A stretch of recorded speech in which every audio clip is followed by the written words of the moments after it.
I'm Mysherrii Williams. I'm from Pinnacle Disability Services, and we provide representation for individuals who have applied or been denied for Social Security disability benefits. And we just make sure that we do everything that we can to make that process as easy and carefree as possible for our clients. Yeah, I love that. And now give me a little bit of a background story about yourself. I know that you represented your mother who Yes, also had a disability. Tell me yes, about how that journey started. I guess it started with your mother, right? Tell me yes. how you got from there to where you are today. Okay, awesome. So at a very young age, my mother became disabled. She drove school buses, so she was a teacher and a school bus driver. So she had an illness, and she knew that she wanted to apply for disability benefits, but just didn't know how to get started or what steps she needed to take. So, being a child of hers and wanting to help as much as I could, I started to do a little investigating, seeing what the process was like, and I found out it was so complicated.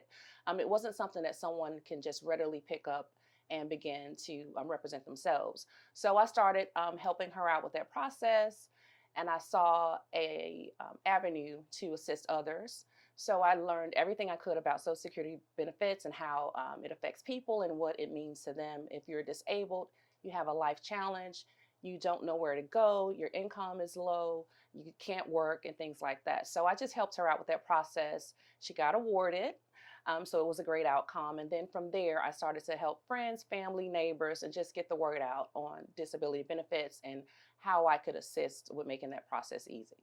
Yeah, that is incredible. And did you have a mentor? I guess, was it a judge, I believe? Talk to me a Yes. little bit about that. Okay, so soon after that, after college, I landed a position with an administrative law judge, and he taught me everything from his perspective, as he was the person who adjudicated the cases and made sure everything was right and in order for the clients. So he just taught me some of the strategic ways to get clients cases approved and to make this process more streamlined and easier to maneuver. Yeah, absolutely.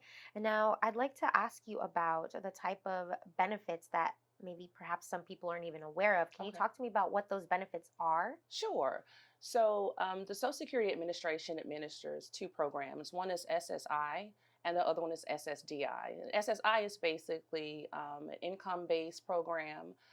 The Social Security Disability SSDI is more so the money that you pay in from your work history. You will recoup that back, and it'll be a resource of income when you can no longer work. Mm, So those are the two type of programs that we apply for our clients.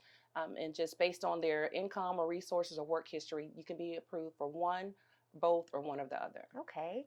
And what is the process like? Like when we're coming to you, what does that look like? Is it all online? Do you fill it out by paper? What information are they looking for? Okay, that's a great question. So, typically, it can be done three ways. You can do it online, in person, or over the phone. We like to make it as easy as possible, so it less travel and things like that. And now that technology has advanced so much, a lot of it is done online. We do the application. We take your information. Say, for instance, if you call our office, say, "Hey, I have a issue. I got an impairment. I'm not sure if I can qualify or not." We just take as much information as you allow us to have, and then we scrub that against the rules and regulations of the disability department and see what benefits you qualify for. And typically it's done over the phone and online for us, and it's just make sure that you have a reliable phone number that we can call to get in touch with you if we need any questions or concerns along the way. Absolutely. And then as far as marketing goes for yourself and your business, what does that look like? Are you on social media? Are you going to like event groups? Is it word of mouth?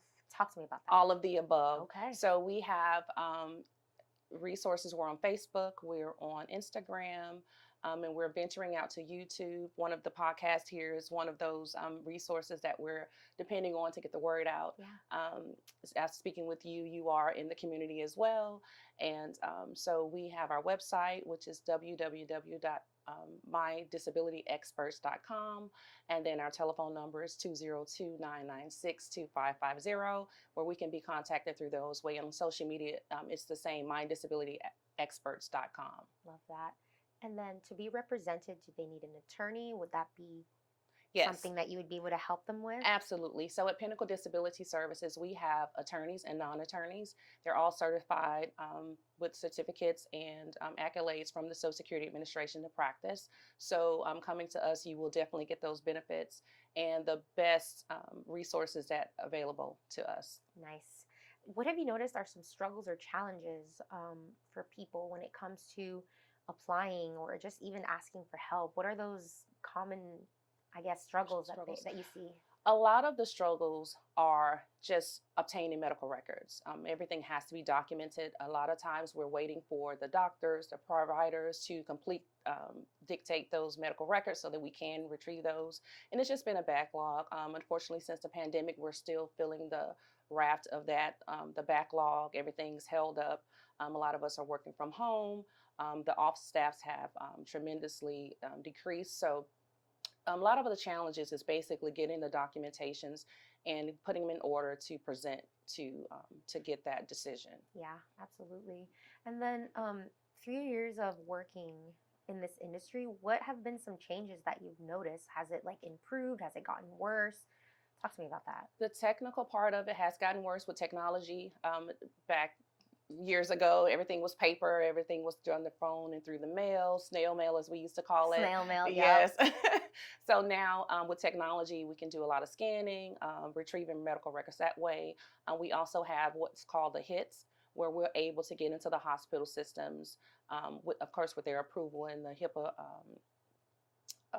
with the HIPAA Laws. we have the HIPAA laws allowing us that access to those hospitals, and we can retrieve those records that way. So a lot of that barrier has been broken, but it depends on where you're being the treatment is being provided, what doctors you're seeing, whether they're under the HIS system, what they're using to store the medical records. It can be a little bit of a challenge. The other thing is just communicating with the clients, just getting them to answer their phones, to be available. I mean, they're going to doctors, they have a lot going on, they're still having to deal with their families Yeah. and things like that. So that can be a bit of a challenge, just to delay different delays in the process. Got it.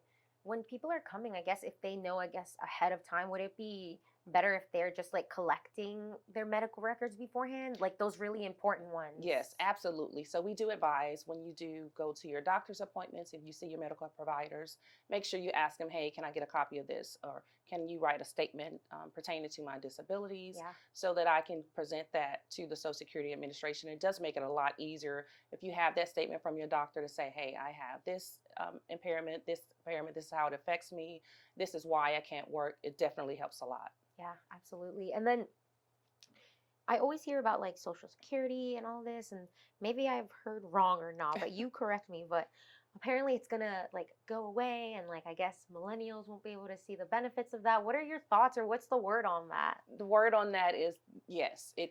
They say it's going away, but no. Social Security is a program that was designed back in the early 1967, if I'm not mistaken, and it'll be around for a while. As long as we have civilians that are working and paying into the system, the government is always looking for ways to improve it. So it will be there for us. Yes. Okay, just checking on that. That was like I my own know. and curious mind asking that. Yes, I get that question a lot. It's going to go away. We're not going to have it. Now, what does happen is they increase the age limit. Back when I started in Social Security, the age limit to retire was 52. And back then I was just like, oh my goodness, that's so far away.